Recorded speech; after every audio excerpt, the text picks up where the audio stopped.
Propaganda, de la propagande ou comment manipuler l'opinion publique en démocratie par Edward Bernays, 6. La propagande et l'autorité politique, suite. D'aucuns rétorqueront bien sûr que la propagande finira par causer sa propre perte dans la mesure où le grand public en comprend de mieux en mieux les mécanismes. Je ne suis pas de cet avis. La seule propagande qui perdra en crédit au fur et à mesure que le monde deviendra plus subtil et plus intelligent est celle qui est fallacieuse ou foncièrement antisociale. D'autres protestent que la propagande est utilisée pour fabriquer des personnalités politiques. Est-ce le chef qui décide de la propagande ou la propagande qui fait le chef, demande-t-il. Selon une impression largement partagée, un bon publiciste serait capable d'ériger le premier venu en grand homme.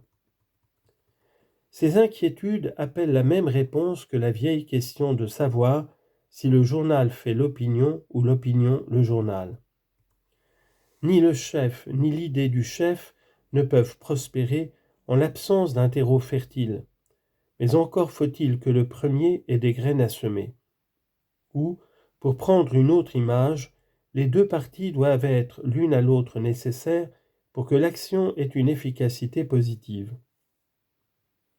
La propagande est utile aux politiciens si, et seulement si, le public, consciemment ou non, a envie d'entendre ce qu'il a à dire. À supposer d'ailleurs qu'il existe une propagande fausse ou malhonnête, ce ne serait pas un motif suffisant pour rejeter en bloc toutes les méthodes de la propagande. Aussi longtemps en effet que les responsables politiques auront besoin d'en appeler à leurs électeurs, ils continueront d'utiliser cette technique sous une forme ou sous une autre.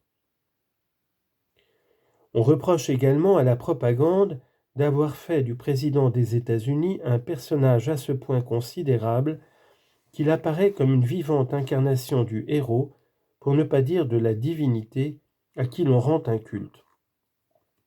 J'en conviens, mais comment mettre fin à une situation qui est le reflet exact des désirs d'une partie de la population ?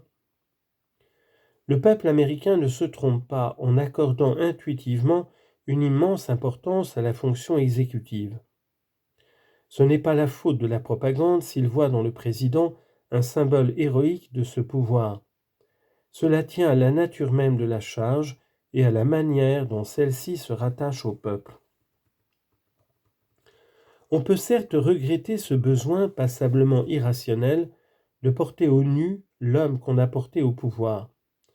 Mais la situation serait-elle vraiment plus saine si le candidat ne s'appuyait pas du tout sur la propagande ou utilisait une propagande inadaptée à l'objectif poursuivi ? L'exemple du prince de Galsnoth illustre bien ce point. Sa visite en Amérique a rapporté à ce jeune homme une belle moisson de coupures de presse et peu de gloire additionnelle pour la simple raison qu'il était mal conseillé. Le public américain garde de lui l'image d'un garçon charmant et élégant, bon danseur et amateur de sport, mais peut-être un peu frivole. Rien n'a été tenté pour ajouter une touche de dignité et de prestige à cette première impression, hormis, en fin de séjour, une escapade dans le métro de New York.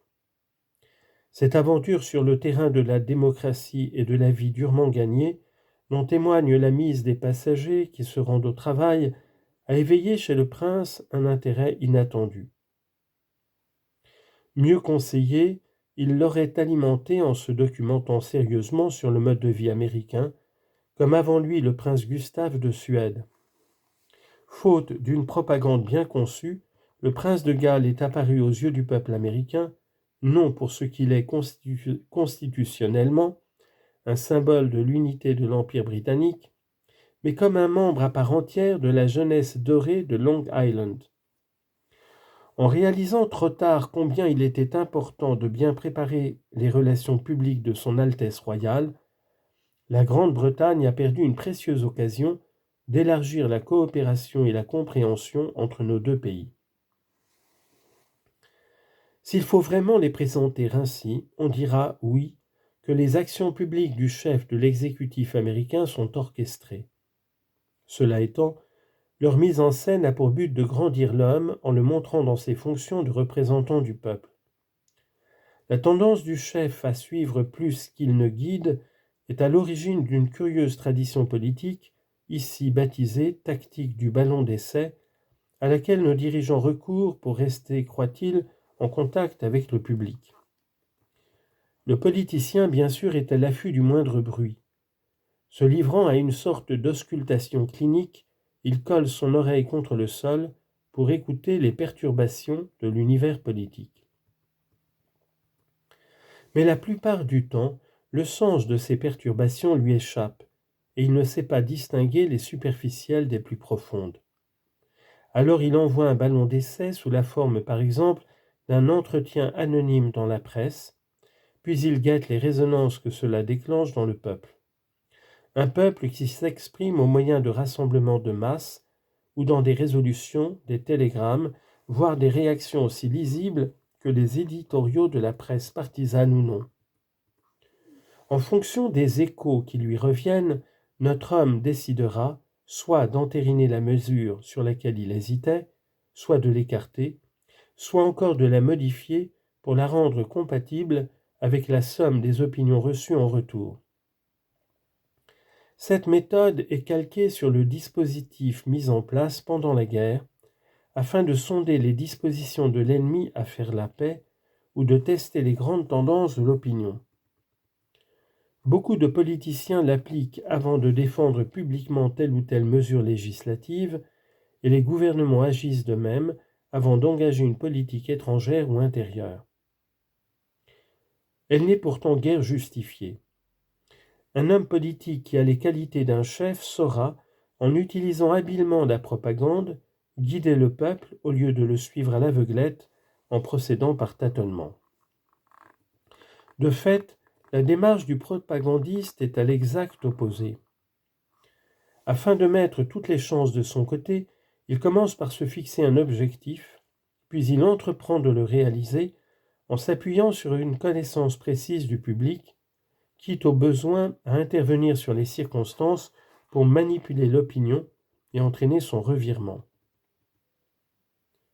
Selon George Bernard Shaw, la fonction d'un homme d'État est de formuler scientifiquement la volonté du peuple. Le dirigeant politique d'aujourd'hui devrait aussi bien maîtriser les techniques de la propagande que l'économie politique et l'instruction civique. S'il entend simplement refléter l'intelligence moyenne de ses électeurs, autant qu'il renonce aux affaires publiques. Puisqu'en démocratie, le troupeau, autrement dit le groupe, suit les chefs qu'il sait désigner, pourquoi les jeunes gens qui se préparent à diriger ne seraient-ils pas formés aux techniques de l'autorité, en plus de l'être à son idéalisme? Quand l'écart entre les classes intellectuelles et les classes laborieuses se creuse, les premières n'ont plus aucune influence et les secondes n'en tirent aucun bénéfice, affirme l'historien Thomas Bacon. Dans la civilisation complexe de la modernité, la propagande est l'outil propre à réduire cet écart. Seul son usage avisé peut permettre au gouvernement, considéré comme l'agent de l'administration permanente du peuple, de maintenir avec l'opinion cette relation intime indispensable à la démocratie. David Lawrence s'est récemment prononcé pour la création d'un bureau d'information intelligent au sein du gouvernement fédéral. Certes, il y a déjà un service d'information d'actualité rattaché au ministère des Affaires étrangères. Il était dirigé par un journaliste expérimenté au début, mais par la suite ce poste a surtout été attribué à des membres du corps diplomatique, des gens n'ayant qu'une idée très approximative du grand public. Tout en reconnaissant que certains d'entre eux avaient fait du bon travail, M. Lawrence a expliqué très clairement qu'il était dans l'intérêt à long terme du pays de confier la direction de ce service à une autre catégorie de personnes. Il me semble pour ma part que le gouvernement devrait s'adjoindre un secrétaire d'État rompu au problème que pose la divulgation des informations. Quelqu'un qui épaulerait le ministre des Affaires étrangères et aurait suffisamment d'autorité pour le convaincre de rendre public des faits dissimulés pour de mauvaises raisons.